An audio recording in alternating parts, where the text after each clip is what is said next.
What's good, Lakers Nation, and welcome back to the Lakers Corner, where we talk all things Lakers. If you click on this video, then you already know what it is, man. You already know the vibes is high. We lit, we happy, man. The Lakers beat the Warriors to move on to the Western Conference Finals, and we getting ready to face the Denver Nuggets, man. So, when we getting ready to face a team, when we getting ready to come into this new round, I got to get my predictions off, man. I got to talk about it, especially if it's with our Lakers, man. So that's exactly what we got here today. We got this round three predictions, just Lakers and Nuggets. We don't really care about the East over there because even if they do it, whoever doing, still Lakers in six. But let's go ahead and get into it, y'all. As a Lakers fan, I'll be honest, guys. I'm really happy that we're facing the Denver Nuggets instead of the Suns because look, like with the Suns, the only reason why I didn't want to face the Suns is because yes, I agree, like we're a deeper team. Yes, I agree the Suns maybe aren't as well coached and all that.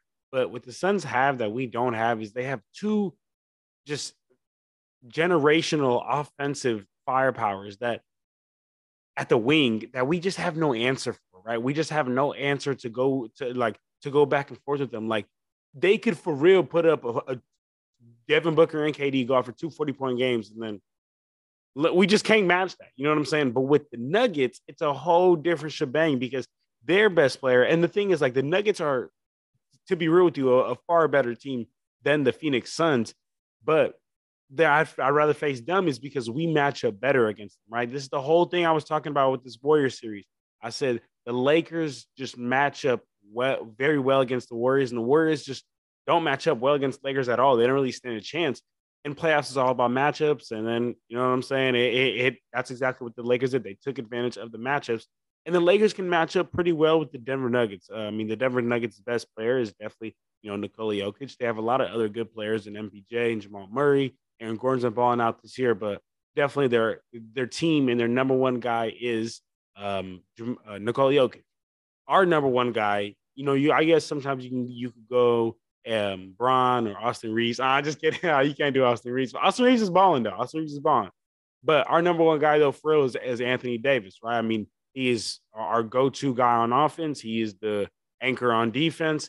So I'm happy that our number one guy is going to go against their number one guy. And honestly, I mean, I'm very happy because Jokic, he's been balling out, he's been doing his thing, but now he's about to play the real defensive player of the year. Jaren Jackson Jr. got given that just because AD didn't play enough games. So that's one of the reasons, I'm really happy about facing the Denver Nuggets instead of the Suns. I know as a Lakers fan, I was getting a lot of like, man, would you rather face the Nuggets or Suns? For me, for sure, Nuggets. But let's go ahead and get into it. I mean, we got the best two teams in the West facing off. This is what it's all about, man. I mean, the Nuggets so far throughout the first two rounds of the playoffs, they've had the number one offense, and the Lakers they've had number one defense. So we got number one offense versus number one defense. You gotta love to see it. So I'm just go ahead and get into some keys for the Lakers, and then some things to watch for, and then I'll for sure at the end get into my prediction. But I'll go ahead and jump into the number one key, and I think this is most important. Most important. Anthony Davis has to be aggressive. He has to look to be aggressive. He has to look to score. The Lakers, they really need to try to get the ball to AD out there in the perimeter because that's where I think the Lakers are going to be able to draw the mismatch. That's where I think the Lakers are going to be able to get the advantage is when Jokic got to come out. Jokic is a great player, big inside. He big body banging. But what he's not is fast on his feet. What he's not is athletic. Not nearly as AD. So if AD can bring Jokic out to the perimeter, give him a little 1-2 combo, blow right by him, that would be big. Just really make Jokic work. And we know Jokic is going to be guarding AD. So that's what I mean. AD's got to be aggressive and he's got to be looking to score.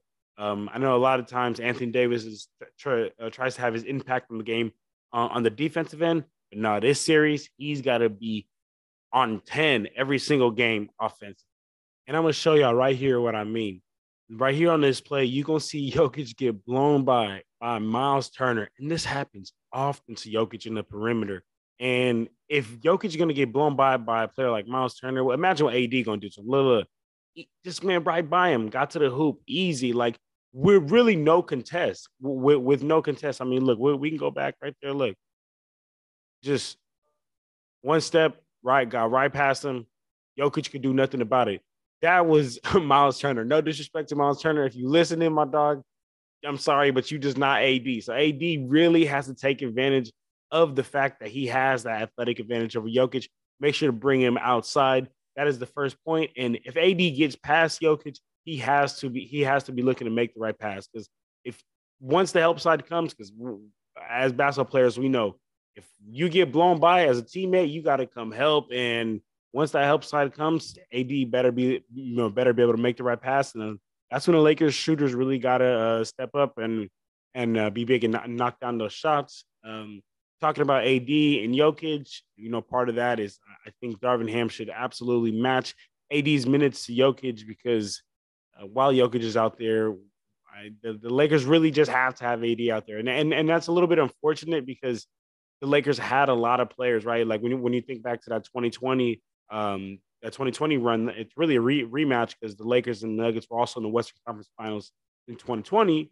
And in 2020, the Lakers had AD, they had JaVale. So they had other big bodies to, bang with Jokic. And this year, not so much. And this kind of makes me miss Thomas Bryant. Kind of makes me wonder why the Lakers don't just, hit up Dwight Howard over there in Taiwan or my boy Boogie in like Puerto Rico, wherever he at.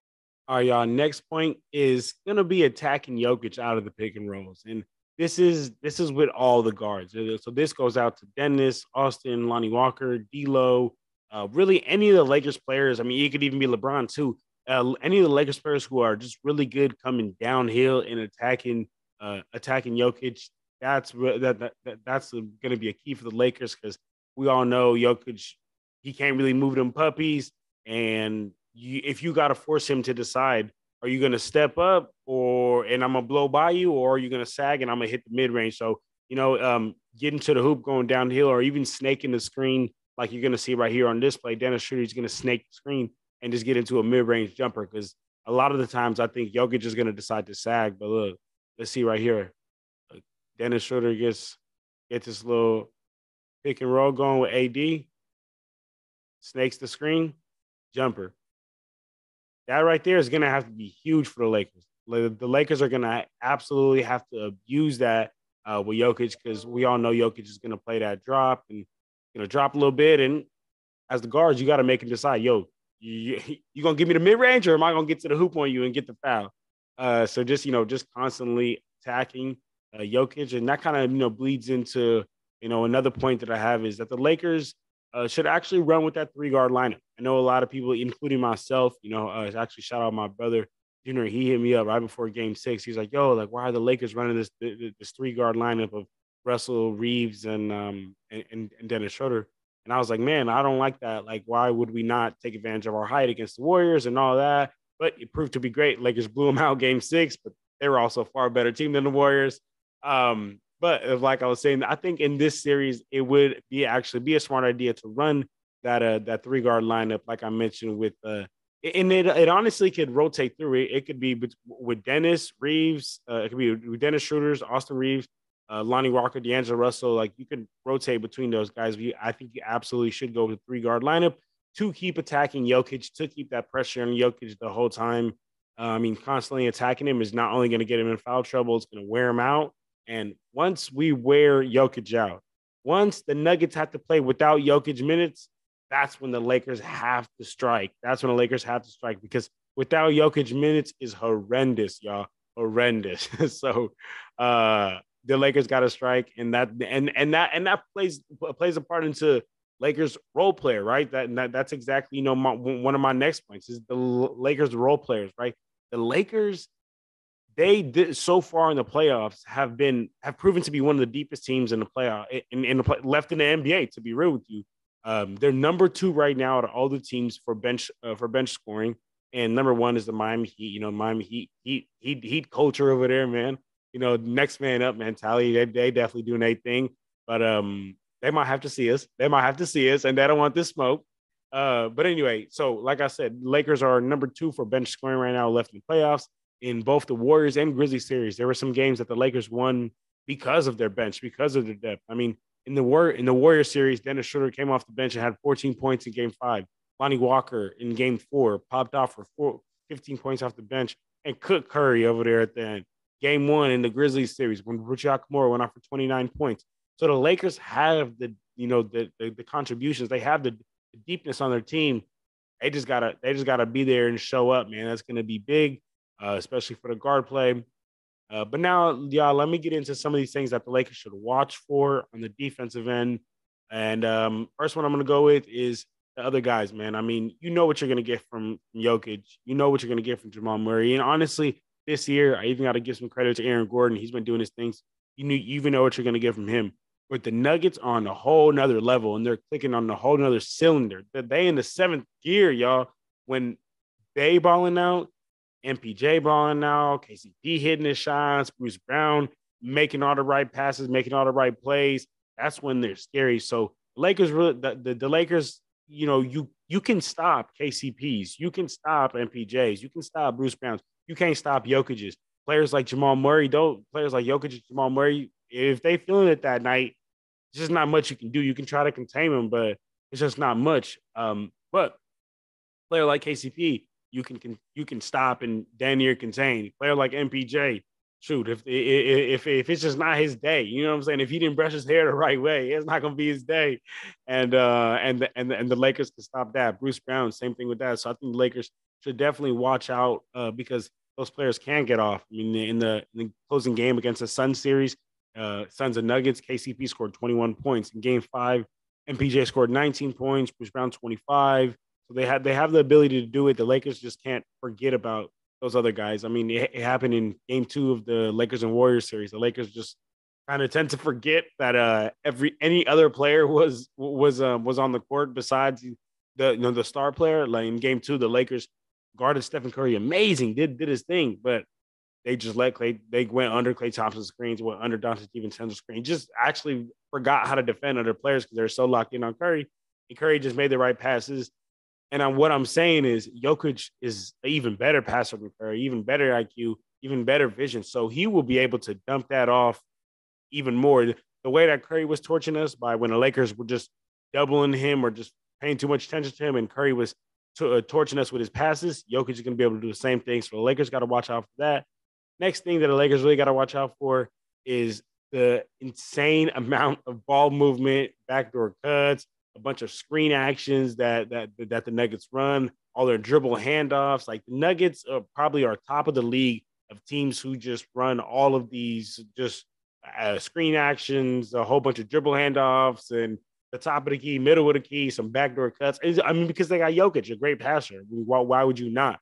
So as a Lakers fan, we all know Anthony Davis and that defense sometimes be sleep, man. So all I'm saying is the Lakers cannot get caught sleeping, just like they did right here in this possession. Look, let me show y'all right here. Look at Anthony Davis get caught in the back cut, sleeping. Draymond Green, look, sleeping. Draymond Green caught him sleeping. Saw his number, saw his jersey. All my hoopers, you know what I'm saying? I grew up knowing like you got the ball and you could see the dude who's guarding the guy who's gonna cut. You could see his jersey number. Better backdoor cut that, or backdoor pass, or whatever y'all call it from where you from. I'll hear we call it backdoor cuts. But yeah, y'all. I mean, Anthony Davis cannot get caught sleeping like this because Draymond Green, he abused it. He was able to get to it, and he's an all right playmaker. But can you imagine a player like Jokic, man? He's gonna abuse that. So AD, hey man, you cannot be on that sleeping stuff. You got to be attentive, and that doesn't just go for Anthony Davis. That just goes for the entire Lakers defense. You got to communicate on those dribble handoffs. The Nuggets, a lot of the times, just run a dribble handoff, and Jokic will like fake the pass off and then just have an open lane to the hoop because they just doubled up the other man. So Lakers got to communicate with such an elite passer like that. And the reason why they do got to communicate and the reason why they do got to talk is on those switches.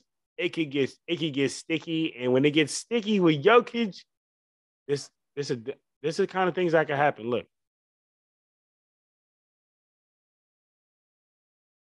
he can make the right pass every single time down court. Jokic can make the right pass, so that's what I'm saying. The Lakers have to be on all 10 for as far as on the defensive end, because if you not like, look, that they were playing some, some all right defense. Jokic was giving it to Jock Landale. Jokic was giving it to him, but then look, AD got caught sleeping, double up, and you can't really double Jokic too, because see not even that KD was really KD was sleeping on his man. He was sleeping on Jeff Green, but really he was just trying to help Jock because he seen Jock was getting killed, came to double him up. And as soon as he come to double him up, Jokic is going to make you pay. He has willing cutters who are willing to cut. So, man, the Lakers have to stay attentive. They cannot get caught sleeping on defense like they have a lot of times. And right here on this one too, look, if the Lakers don't communicate, that's going to be all day. That's going to be all day. That right there was just lack of communication from Devin Booker and Landry Shamet. Devin Booker should have just dropped down. But look, because of that lack of communication, they got the easy bucket.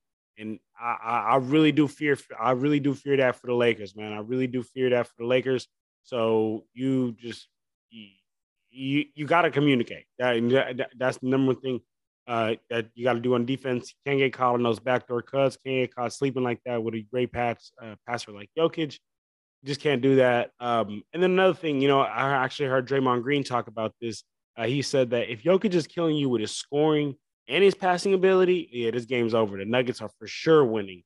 But if you can just limit him to just be a passer or just a playmaker and not really score like that, or if you can limit him to just be that scorer and not be getting everybody involved, then you have a good chance of beating him.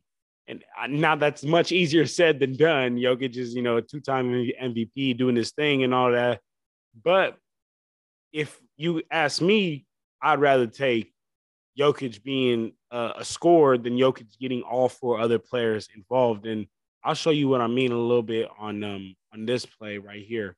Look, because if we start to get Jokic,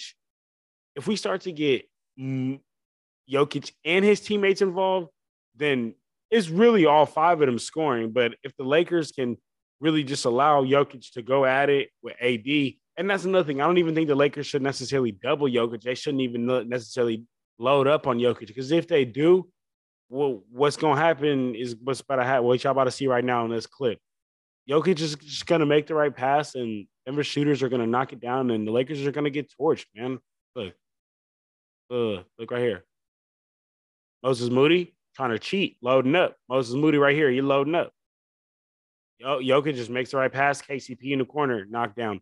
And that's going to happen to the Lakers all freaking game unless the Lakers can just simply remember not to load up and run that, one-on-one with Jokic and AD. And I mean, man, that's going to be a hard matchup for AD, but you're the real defensive player of the year, man. I got faith in you. Lastly, I do think that the Lakers got to try to just limit, because it's hard to, because that's one of their primary offensive options, is Jokic and Jokic and Jamal Murray pick and roll. Really, when Jokic comes as a screener, Jamal Murray comes as the ball handler. They just have so many dang options out of that, and they just can do so many things. The Lakers should really try to limit that by freezing it early, by not letting Jokic get positioning, trying to fight for position, trying to fight over the screens. I mean, again, this is all stuff that's much easier said than done. Jokic is like freaking probably like 6'11", 250 some pounds. So I'm sure I'm pretty sure it's hard to fight over that screen.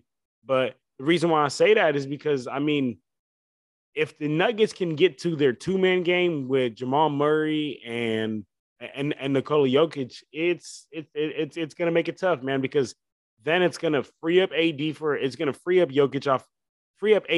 Jokic for a second, and a great player like Jamal Murray, a great player like Jokic, all they need is a split second, a little bit of a window to get it done. Jamal Murray can hit Jokic on the short roll. I mean, Jokic is right now shooting 61% from those short roll passes from Jamal Murray. And if they tag off Jamal Murray, he can just simply knock down the shot. So it's not too many good options for the Lakers with this Murray and Jokic pick and roll. So that's why I think the Lakers try to limit that.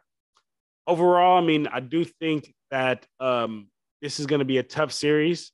I think this is going to go 7 no matter what, and 7 no matter what.